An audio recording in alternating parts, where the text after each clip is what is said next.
Welcome to the Divine Style podcast with Gerlinda, Stella and Alison, Maiden. Here we share spiritual lessons in self-love and self-expression so you can become the best version of you.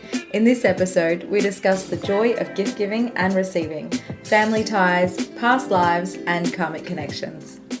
Hello, I'm Gerlinda, Stella. I'm a personal stylist and self-love coach. And I'm Alison, Maiden, and I'm a psychic medium and healer and Reiki master and teacher and lots of other things. Today, what I'd really love to touch on is how we can manage our emotional blocks in our family and why they are there.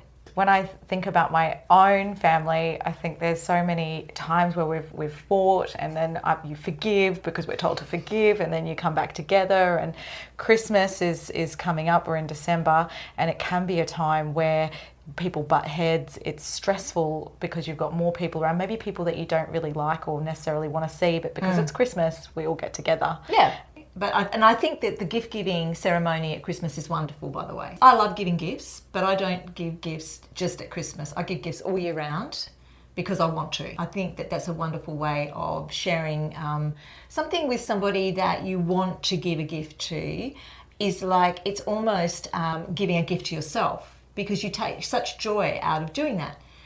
But when you're trying to find a gift for someone that maybe you don't get along with very well, and that you have to get that gift, and then they may be the sort of person that it has to be a certain cost and it has to be a certain grade, or it's got to be this or it's got to be that, and it takes all the joy out of it.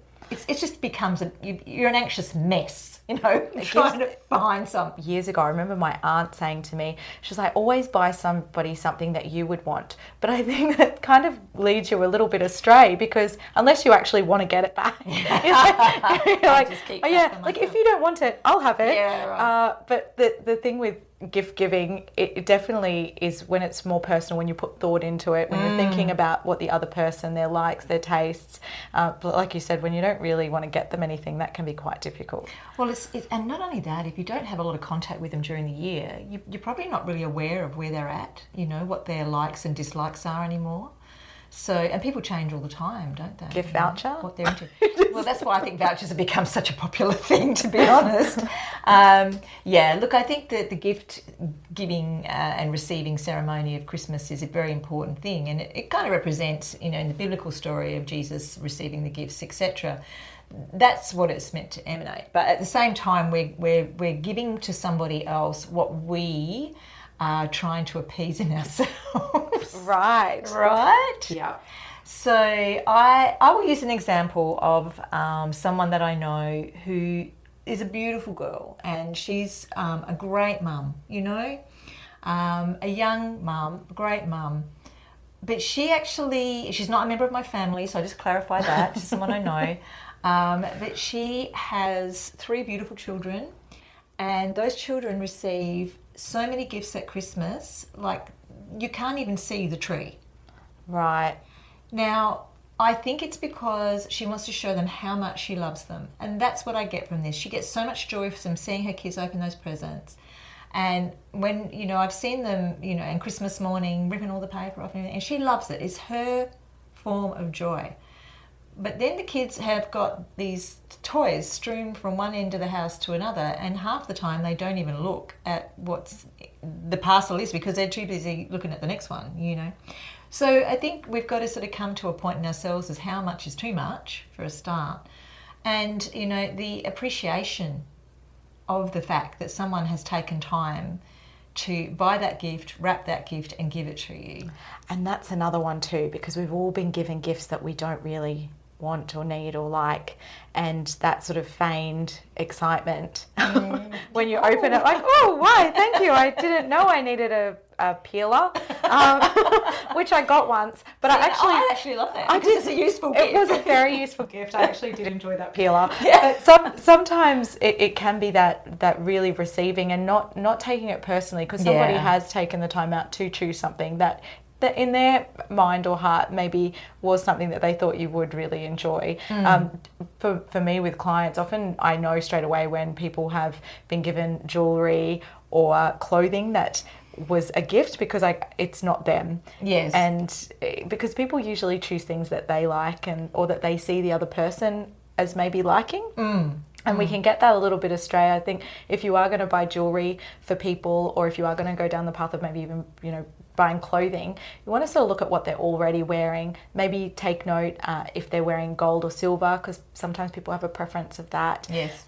Notice sort of the colours of their clothing that they wear.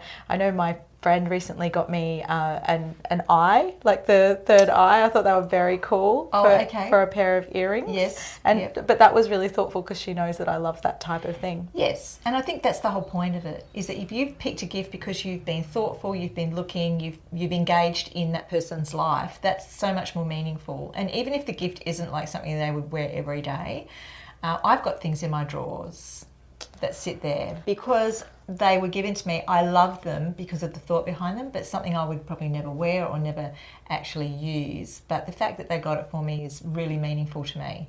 And it's the love, and that's the gift, you see. Yes. Really, more than the actual gift itself. And I usually recommend for people in their wardrobe, if you are getting things like this, to have a little sentimental box, and you can keep all those things in there. And it's really beautiful sometimes to just open up and you can feel all the love that people have given you, even if you're not going to wear it. Well, exactly. And, I think a lot of us are sentimental in some ways too. I mean, I have a lot of things that my mother gave me because, her and I were, still are, but she's in a different dimension to me now. But when it comes to it, I think, if it's something that you can keep, your children, of course, how many pasta necklaces have you still got sitting in the back of a drawer somewhere? Yeah, getting eaten by cockroaches or something.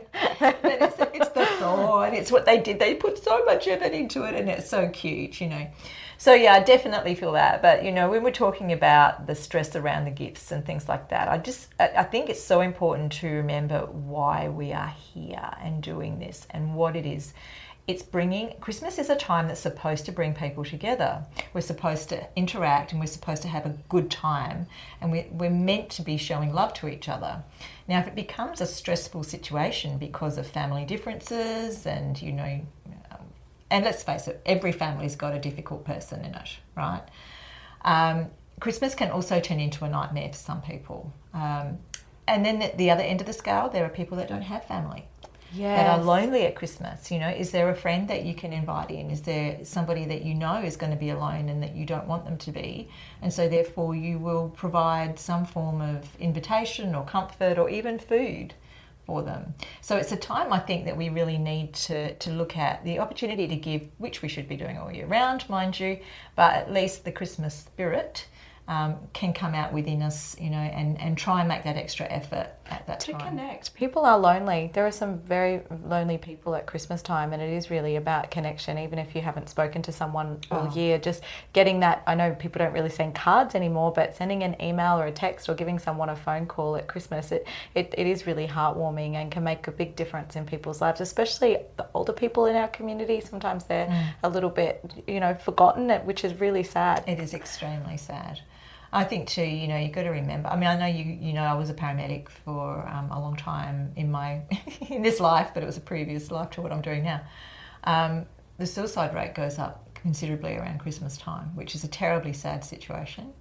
And you don't realise that perhaps you reaching out that one phone call, that little bit of love and caring can make the huge difference in someone's decisions. Yes. Okay, so I think that's also worthwhile mentioning as well. The amount of people that lose people around Christmas time as well, so the anniversary of this coming up, that just reminds them of that sad event. So there's other stuff to consider when we're racing around the shops, trying to buy presents for people that aren't going to appreciate them. Yeah, and getting annoyed about who you've invited over your house for Christmas. Yeah, I suppose it's really coming back to the spirit of things and trying to come from a place of love and understanding and compassion for those around us, So just moving on from this, using Christmas as a segue to getting into the family ties and the karmic ties that we have. Why do you think you were born into the family you were born into? Well, my mum always used to tell me I chose this life. Right. Or God picked it for me or something to that extent. Right. I do question that quite often. I'm like, why did I choose this family? Why did I choose this family? Or how is this helping me? Or what can I learn from this? These are questions I think I've always asked myself. But I don't know, aren't we just, I don't know, We're not randomly picked like lotto balls, darling. It does feel like that. I really was hoping that. I really wanted to be adopted at some point. Sorry if you're listening. there'd be several kids out there, I think, that feel the same way at some point. Usually teenage years is where we feel like we don't belong there. But look, I mean, what it comes down to is you choose your parents. And how do I know this? People always say, how do you know? Because I talk to spirit, and I do this, and I've always done it, and they tell me the information, and I get my information directly from source. So it's not stuff I just make up out the back of my mind. So, you know, when we're dealing with karmic things, and karma is a real thing. If you want to call it karma, or if you want to call it cycles, or however you want to see it, okay? We keep coming back around and around in different lifetimes and learning. And if this isn't your way of looking at things, or if this isn't your belief system, then please pop it aside and take whatever you need to take out of the message. But it is something that is very real to me, very real, because I have memories of past lives. I've seen them, I've lived them, and I can definitely say that I personally have had them. So out of that, we reincarnate into the same groups, because we're creating, you know, karma with people. So we're creating energy between two people, and we have experiences. And then sometimes that person is taken, particularly if you think about, you know, the Dark Ages, for instance, where most people live to 30 if they were lucky. Yeah. You know, you may have started a relationship that ended early, and so therefore in the next life you'll come back to that person to finish off what you didn't do in the first one. Wow. And I'm very new to past lives, so it was sort of, I only think in the past maybe sort of 12 months or so I read a book called Past Lives Many Masters, and that was really fascinating, where this gentleman would hypnotize he was a psychologist, and he would hypnotize his one particular lady, and she ended up going back into a past life. And when I first read it, I thought, oh, maybe it was her family, or maybe it was, you know, her history, but it was completely different lives, completely different cultures, and for him, with that sort of psychological background, he was blown away himself, because she went into a sort of a transition where he was able to talk to the masters. That's what he named the spiritual leaders that he was speaking with. And I found the whole thing absolutely amazing, and people can get hypnotized to find this out. There's other methods that you can as well use. Sometimes people spontaneously go back into past lives, and it's just because they have reached a point in this life where the lesson from that lifetime is active. Okay, and when that is active, it's like whatever happened back then can actually come back again in a different way, because we're living in a different time zone. But it's like people that fear flying, for instance. One of my clients who I regressed once was actually a pilot in World War II. He went down in the plane, was shot down, and he actually perished in that crash. And so in this life, and that was the life previous to this one, he didn't want to fly. He didn't want to get in a plane. So of course it limited him so much, because, you know, his job meant that he had to go interstate, and so he would get on the plane terrified every time. So we worked on it, and we actually got rid of the fear altogether. And that's what this is about, isn't it? It's about healing. I mean, as much as you can be curious about your past lives, it's actually about healing that karma. Yes. And I think I know for myself, I've definitely had experiences where I meet people and I'm like, gosh, they feel familiar, like I've met them before. And is that that soul family? Yeah. So we have varying different degrees of you know, families and people, and so you'll have some people that'll come in that definitely same tribe, you know, same soul group, if you like, and they are the ones, the tried and true ones, that keep coming back around and around, and you just know them, you're very comfortable with them, feels like you've known them forever. And then you have the karmic ties. Now they're the intense ones. They're the ones that come in for those intense love relationships sometimes, where it's like, you know, like you feel like you can't be apart or you'll die, you know, those types of things. And then you work through this enormous amount of emotional drama and all those really intense feelings, and then it just fizzles out, and they are karmic relationships. Right. So, but you feel in the beginning that you've met your soulmate, because they are just so, you can't live without them. But in actual fact, it's the universe bringing you together, going, here you go, you need to sort this out. So wow, fix it from a previous life. You've got to be there, and so you get the same in families. Right. Okay. Which is why you have intense family relationships. Intense. And I mean, the best example I have of this is my own example with one of my children. And my father and I had a very poor relationship. He was a World War II veteran. He came back very damaged from the war with PTSD. Back in those days, they used to call it shell shock. You know? It was horrible what they went through. It was dreadful. He became an alcoholic because of that. And he was in a terrible state for most of his life. And he and I had disagreements over, things that he would do. So we were never very close. He passed away, and I did grieve very badly, but I think I grieved for the fact that we didn't have a good relationship and that it was hard to love him. The loss of what could have been. Exactly. And I was very young. I mean, I was only in my early 20s when he passed. So it was interesting that when my third child came along, he opened his beautiful little eyes and they were bright blue, just like my dad's. Oh. Now, both my partner and I had dark brown eyes, and we thought, wow, throwback, interesting. But then as he grew, he would say things that no one would know and no one had ever spoken about. Things like he climbed up on my mother's lap and said, it's our anniversary today, and it was their wedding anniversary. He was trying to get a ring off of my nephew's finger that belonged to him in his previous life. It was really full on, and as he grew up into his new personality of my son, he gradually forgot those things. But then I thought, yeah, that'd be right. I couldn't love him as my father, but I certainly love him as my son. Oh. And so it had healed that relationship. That's beautiful. And I had a friend recently tell me that her nephew or niece was named the exact name of their great grandmother, and they didn't even know. It's like those sorts of things happen, don't they? People can be renamed. Families keep recycling things, So babies that maybe don't make it through the first time can often come through again.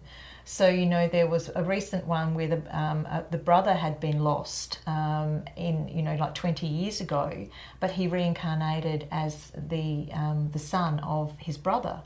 And it was, through a reading that we found that out, but that he was exactly the same as the brother, facially, the whole lot. It was quite incredible. When you look at the two photographs side by side at the same age, you couldn't tell them apart. And so when we're getting together with our families, I think that for me, I'm just a huge believer in forgiveness. It's one of the biggest things that it doesn't mean that we're not having our boundaries respected. Yes. But definitely that you can, everything is forgivable. Oh, yeah. And I've had friends and family go through some really horrific things, and they've been able to forgive, and it's really empowering and really beautiful when you can let things go, because sometimes people can get upset over the most simplest things, and then they turn into these big family dramas. I know even in my mum's own family, I know that some years could sometimes go by, there'd be one little thing that seemed so petty and it just turned out so big. And I know you've told me stories where exactly the same thing, and you'll say it's time to reach out, and thankfully, because just before they go, usually, that they can actually make peace with that. But yeah, I mean, there's certain things that we have to do for ourselves first. So as you mentioned, the boundary is very important, because there are certain relationships that are just very toxic, and that's through no fault of your own, right? So when we get this right, you've reached out, you've tried everything, you've done everything humanly possible in order to make it work.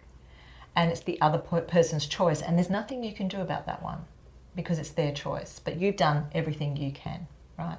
So in actual fact, what you're doing there is that your forgiveness is more for yourself. Yes. And so that person can continue on however they choose to, because that's their right. We've all come here for that purpose. But you have to forgive yourself in any given situation and do what you know is right for you. And I've had clients come to me before and say, I love my parents, but it's too toxic. I can't be in that environment anymore. And it was soul destroying for them. And they've chosen to move away from that. When you move away in anger, it's different than moving away in love.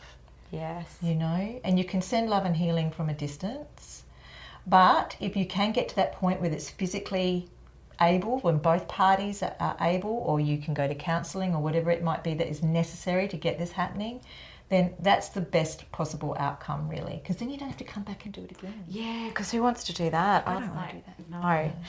And the thing with relationships too, it isn't necessarily about 50-50, which people do say. It really is 100-100, isn't it? We've got to put in all of our effort, and we hope for the same response. And if we're not getting that understanding and that love back, it's okay. Like, there's still no blame, because if we start to blame, then we're judging and all that. Like you said, it's just that's their path, and it's a slippery slope, honey. When you start going down that slope of, you know, judgment and you were wrong and all those things, it just compiles the problem, and it kind of plays into the chaos factor that we don't want to go back to. And then Christmas just blows up. Drama, how the drama hook, everyone's addicted to drama. Drama. Everybody wants a bit of drama. Well, that's the reality TV, isn't it? Yeah, you know, leave that to Uncle Bob who gets drunk or something. There's always one. There's always someone, or the really inappropriate auntie that they just crack really jokes that you're like, oh my gosh, and then you're introducing a new partner for the first time or something. You're like, families are so much fun.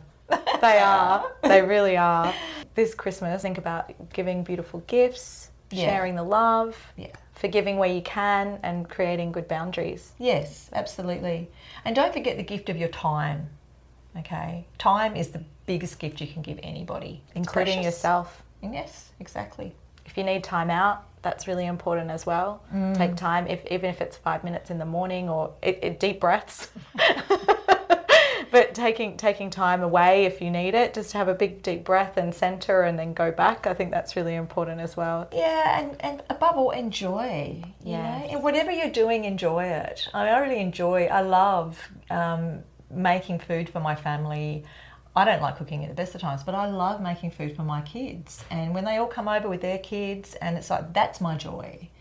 That's what I'm there for. I'm not necessarily there for the Christmas thing, you know. If they buy me gifts, I love the fact that they bought it for me, but that's not my joy. My joy is having them there and doing for them. It's like an Italian mama. I want to watch you eat. Isn't it? Not Italian, but same that's principle. The same. Yeah, same principle. That's maybe a past life. Yeah, probably. We wish everyone a very Merry Christmas. We do. Thanks for listening to the Divine Style podcast with Gerlinda, Stella and Alison Maiden. If you liked today's episode, please share it with your loved ones, and be sure to tune in weekly for more spiritual and self-love guidance. You can find us and ask questions at gerlinda.com.au and alisonmaiden.com.